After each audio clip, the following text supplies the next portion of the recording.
My name is Rowena, and I used to believe betrayal wore a single expression, raised voices, slammed doors until I saw my sister smiling at the exact second my husband put his hand on my shoulder and sent me down a set of stairs. He said it was a check, a way to separate truth from drama. He called it a test. The ugliest part was not the impact. It was the quiet that followed, the practiced, averted eyes, the soft laugh that sounded like relief. I had not taken a pregnancy test in nearly a year. The last time I sat on cold tile for 3 hours, wrapped in a towel as if cotton could cushion a verdict, staring at one stubborn line that refused to become two. This time, there were two. Faint? Yes. But present. I did not scream or sob. I perched on the edge of the tub in our Chapel Hill bathroom and watched sunlight creep across grout while my hands shook with something I had carefully buried. Hope. After 3 long years, after the procedure, after Gareth's tired sentence, maybe we are not meant to be parents, my body had whispered a different answer. I was pregnant. Truly. And I told no one. I told myself I wanted a doctor's confirmation first, that I was protecting a fragile beginning. The truth was simpler and more frightening. I did not trust his response, or worse, his indifference. Gareth came home early that evening with cologne that bit the air and a smile that never reached his eyes. He moved his keys from palm to dish, asked if dinner was ready, and ate leftover chili like it was a chore. "You okay?" I tried. "Fine," he said to his bowl. No kiss, no absent-minded hand at the small of my back. He left the table before my spoon cooled. The next morning, I cleaned the way some people pray. I folded shirts into neat bridges and fished my grocery list out of my purse. My fingers brushed something small and hard that did not belong. A black capsule, smooth and cold. A recorder. For a long minute, I did not breathe. I could not tell whether the object was simple or monstrous. I only knew it had been hidden in my bag. I slid it back where I found it and closed the purse as if I were covering a wound. I said nothing. By Friday, he was suddenly attentive in a way that felt like surveillance. "Didn't you have an OB check coming up?" he asked over toast, sounding casual, eyes too bright. "How would you know?" I kept my tone light. "You put everything on the fridge calendar," he said. "I do not put my medical appointments on the fridge." He poured coffee and watched as I chose decaf. "Going soft on caffeine?" he prodded. "Trying to sleep?" I lied. He nodded like a scientist confirming a hypothesis. Saturday morning, my younger sister Mila, with the bright, too-sweet voice, called to invite us to a family dinner at Gareth's parents' new place. "You sound different," she teased. "Heavier. Just tired," I said. "Come anyway," she sang. "Everyone's been asking about you." Gareth too. We traded a few polite sentences, but when the call ended, I sat a long time with the phone in my lap and the smallest rise of my belly under my palm like a secret shoreline. By the time the week folded into Friday, the lines on the little stick had deepened from ghost to promise. My appointment was set for Tuesday. Still, I told no one. Gareth insisted we go.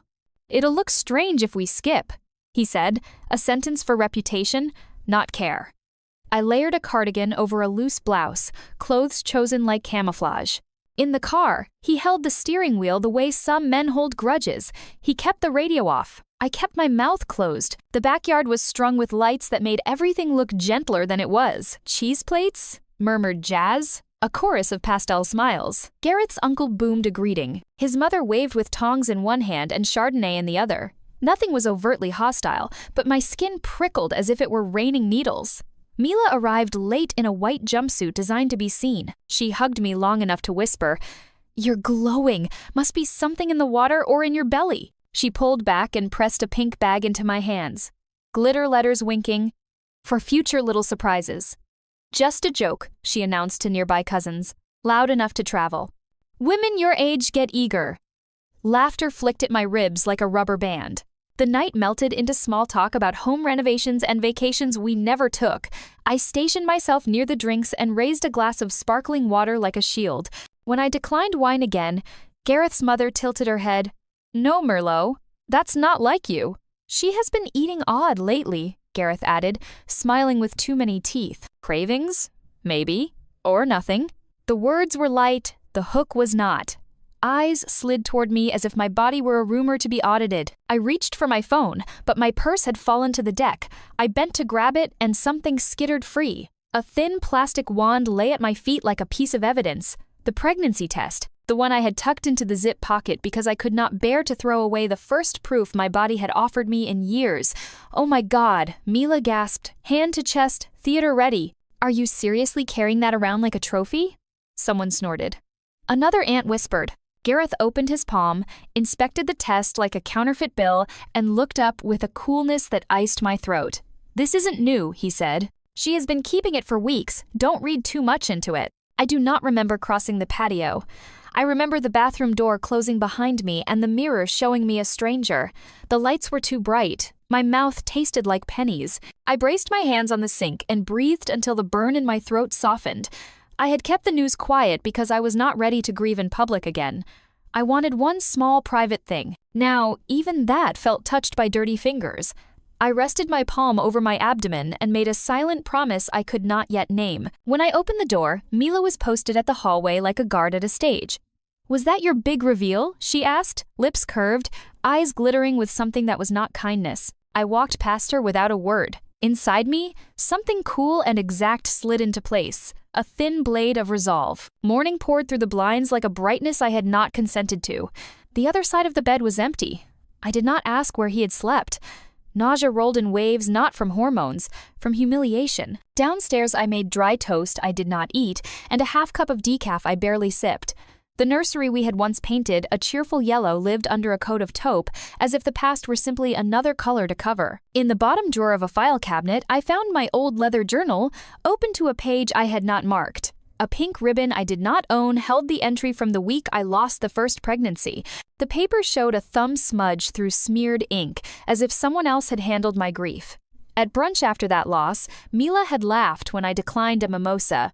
Resetting the clock early, she had joked. I had told myself she did not know. Now I knew better. She had read. She had used the words I wrote for myself to wound me in public.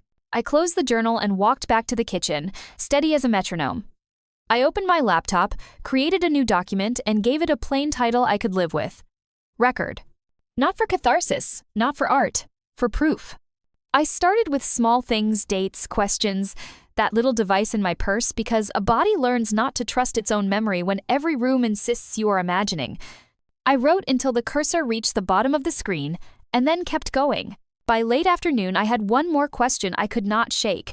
Gareth had installed a home system for safety, though he never bothered to give me the login. I called the company, reset the password using the customer ID he had left in a junk drawer, and opened the archive the way you open a locked attic door. The party footage played. Platters, cousins, careful smiles.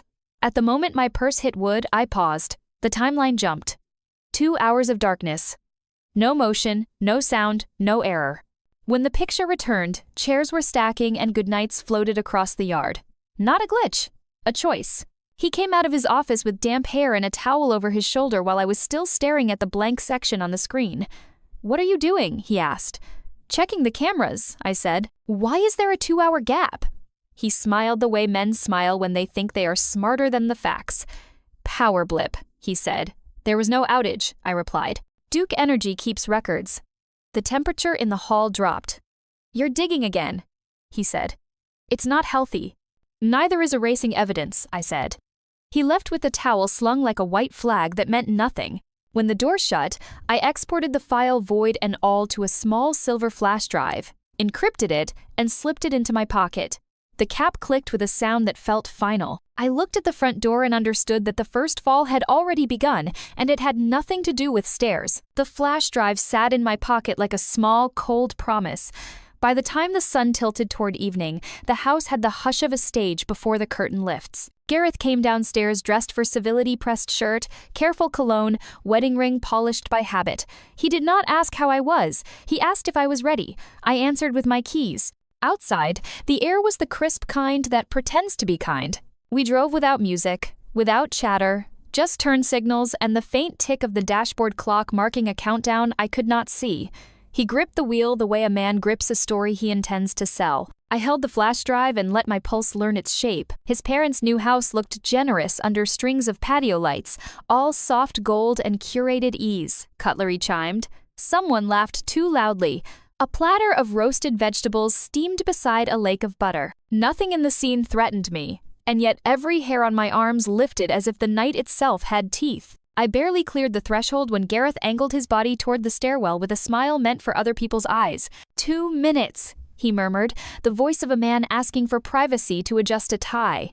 I followed to the landing where the wall curved and the family noise blurred into a pleasant hum designed to drown out real sound. "So," he began, hands tucked in pockets like he was discussing a bill, "are we going to keep pretending?" The word hung between us, sticky and rehearsed. "Pretending what?" My voice came out steady, which surprised both of us. He tilted his head as if he were parsing a lab result. "That you're pregnant. That this isn't another one of your dramatics." Cold spread through my chest in an even, clinical way like dye before a scan. "That is not what happened," I said, each syllable set down like a brick. "You need help, bro," he replied almost gently, and in the same breath his palm found my shoulder and pressed. It was not a shove meant for bruises. It was a measured calculation. I stumbled down 3 shallow steps and caught the frayed edge of carpet with my heel. The twist wrenched my hip. The bottom step met my elbow with a crack that sent stars through my vision. Pain bloomed bright, electric, wrong, and then there was the other sensation, the one I still do not have a perfect word for. A pulling away inside that my mind recognized before my mouth could shape a sound. My lungs took a breath that refused to become a cry. For one long second, the ceiling looked like a field of white coins.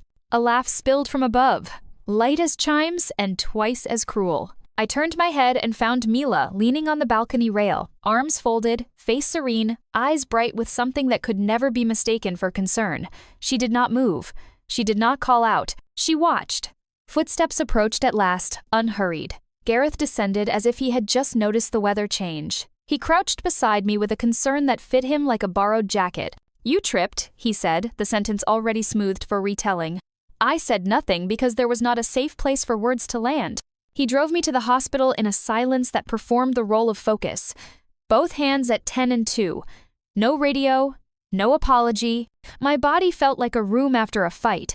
Objects knocked slightly out of place, everything still.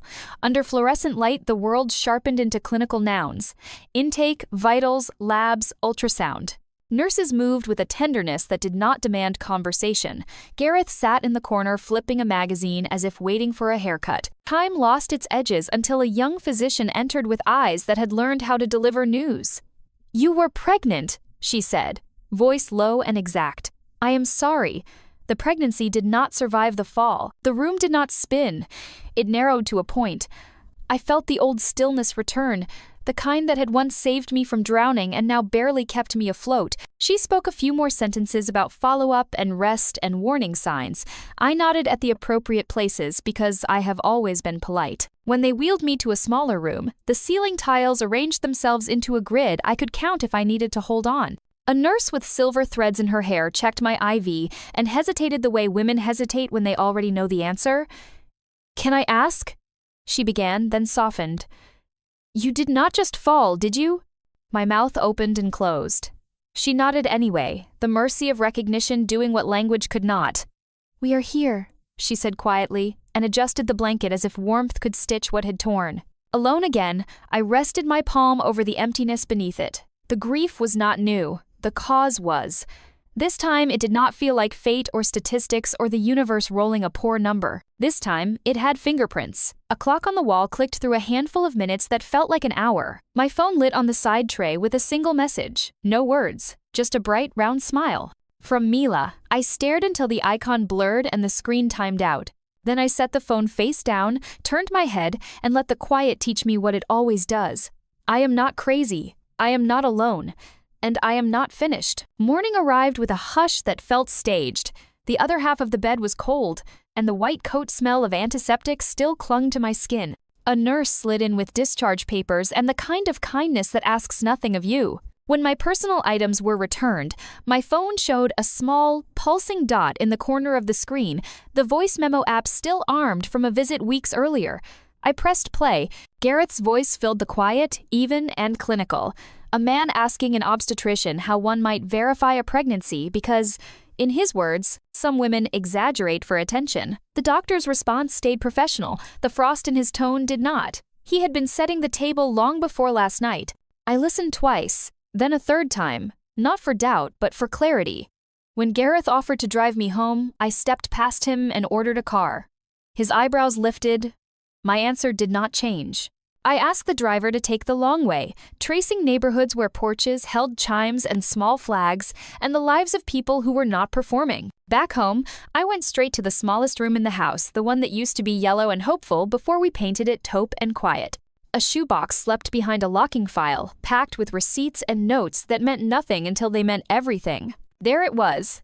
A brittle slip from a medical novelty site with an item code I had once shrugged off as a Halloween joke. The archived page still existed. Fake ultrasound kits. He had floated the idea months before, like a balloon he hoped I would pop so he could say I imagined it. I photographed the receipt, captured the website, and paired them with the doctor office audio. Then I created a cloud folder he didn't know about and named it in case they come for me again. I sat in the glow of the monitor until my heartbeat steadied, and then I typed a single message to a contact I had not called in over a year. "I'm ready if you are." The kettle clicked off. I stirred honey into tea and let the spoon ring against porcelain until the room felt real. A text landed with a link to my sister's latest post. Her headline read like a wry shrug, "When family turns fiction."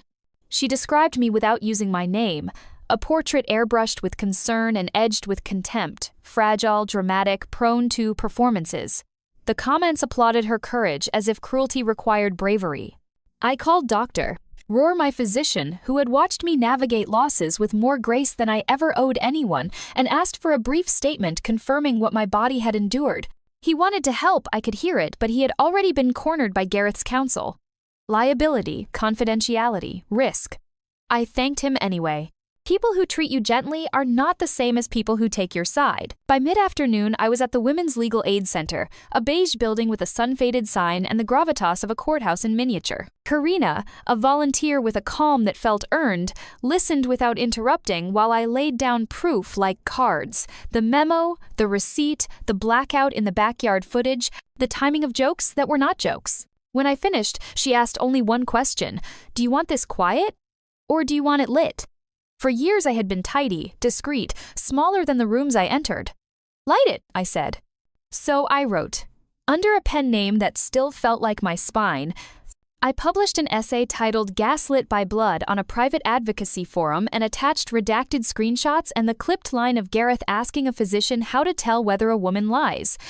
Within a few hours, tens of thousands had read it. Therapists, nurses, attorneys, strangers with tender spines and sharp minds, women and men reposted, annotated, testified in the comments about the subtle, daily ways truth gets sanded down until it looks like fiction. Mila, sun-kissed and careless, posted a selfie captioned "Sunshine and no regrets." 10 minutes later, the replies turned. Someone connected dots. Another asked for comment on "Gaslit by Blood." A third wrote that confidence looks different when receipts surface. I closed the app and finished my tea. This was not vengeance. It was documentation finally granted its rightful audience. An invitation arrived dressed as hospitality. "Come for a calm family dinner. Let's talk this through." I charged my phone, copied files to a spare flash drive, slipped a recorder into the lining of my bag, and went. The table was set for 10. Only 8 chairs were filled. Plates gleamed, and the conversation started in that airy register people adopt when they intend to say nothing. Gareth's mother floated therapy as a suggestion disguised as concern. His father said the phrase "move past this" in the tone of a prayer. Gareth smiled like a man who believes a room will always carry him. Mila drifted in late, silk, and smugness, and raised a glass in my direction without smiling. I placed the flash drive on the linen and let the silver catch the light. "What's that?" Gareth asked, all easy charm at the edges. "Evidence," I said. My voice did not need to rise. The word did the work. I described calmly the email he sent to an attorney 2 weeks before anyone knew I was pregnant, asking about divorce strategies should a false pregnancy be alleged. I quoted a line item in his estate draft that reduced obligations to 0 if conception were deemed illegitimate. Then I pressed play on my phone. His voice, our familiar villain, filled the room. "If she keeps lying, maybe a fall will make her tell the truth." Forks paused midair. A glass landed too hard. His mother covered her mouth. His father turned the color of wet brick. Mila's utensil slipped from her hand and rang against china. I stood. "I am not here for apologies," I said. "I am here so you cannot rewrite me." I took my bag and walked toward the hall. Behind me, voices rose and overlapped. Gareth's father demanded answers. Mila, sharp and panicked. snapped a sentence I will never forget. I told you not to leave proof. The door closed on their noise. Outside, night air wrapped around me without asking. On my phone, a notification blinked. The essay had been picked up by a national women's justice platform. The top comment read like a benediction. She didn't just survive, she fought like hell. The morning did not arrive, so much as accumulate alerts stacking across my screen, messages folding over one another like waves that refused to tire. Friends, strangers, advocates, a handful of reporters, my inbox became a chorus of people who had seen a version of my story and recognized the shape. The essay kept moving without me. I let it. I stood at the kitchen counter in a robe and socks, palms wrapped around a warm mug I had not yet remembered to fill, and read just enough to understand that the tide had turned. For once, my silence was not being used against me. It was working on my behalf. The doorbell rang with a diffident insistence. Through the peephole stood Ivy from across the street, polite waves, shared trash day reminders, a kind of neighborliness that had never asked me for anything. She held her purse like a life vest. Inside, she did not sit. She stood in the center of the room and confessed in a voice barely over a whisper that she had been at the party, that she had left early, that before she went, she saw Gareth place his hand on my shoulder at the landing and push. She said the word push like it tasted wrong. He waited until your back turned, she added, and he did not slip. Fear had kept her quiet. A long night and a longer look at herself had brought her to my door. I thanked her, not as a strategy, as a relief. When she left, I typed her statement while the details were still warm, then called my attorney and said we needed to formalize everything we already knew. By noon, the whiteboard in my home office looked like a crime drama set, without the melodrama, just dates, arrows, and the patient geometry of intent. The voice memo from the obstetric visit, the receipt for the fake scans, the 2-hour blackout in the backyard feed that covered precisely the window when humiliation had been staged. The email Gareth sent before any announcement asking counsel for a divorce plan that hinged on the phrase false pregnancy. Ivy's account, signed and dated. And beneath all of it, a line I underlined twice. They did not make a mistake, they made a plan. I carried a folder thick with that plan into a low hallway at the county building and slid it across a scratched counter. The clerk did not know me, which felt like mercy. We filed for a protective order and a civil action. We converted my careful record-keeping into the kind of weight courts respect. This becomes public record, my lawyer reminded me. It will cost them what they banked on costing only you. I initialed where I needed to, signed my name without flourish, and walked back outside into a sky scrubbed clean by wind. Online, noise surged and then faltered. Gareth and Mila, once tireless curators of a manufactured life, went quiet. The algorithm does not love silence. It treats it like an absence to fill. In the vacuum, a shaky video appeared on her page, overlit and scored with soft strings. She spoke about messy families and her capacity for forgiveness, as though absolution were hers to distribute. It backfired almost immediately. Comments shifted from sympathy to scrutiny, then settled into a patient call for receipts. I did not join. I had already given mine to the only rooms that mattered. That afternoon, I met my attorney in a conference room that smelled faintly of copier toner and lemon cleaner.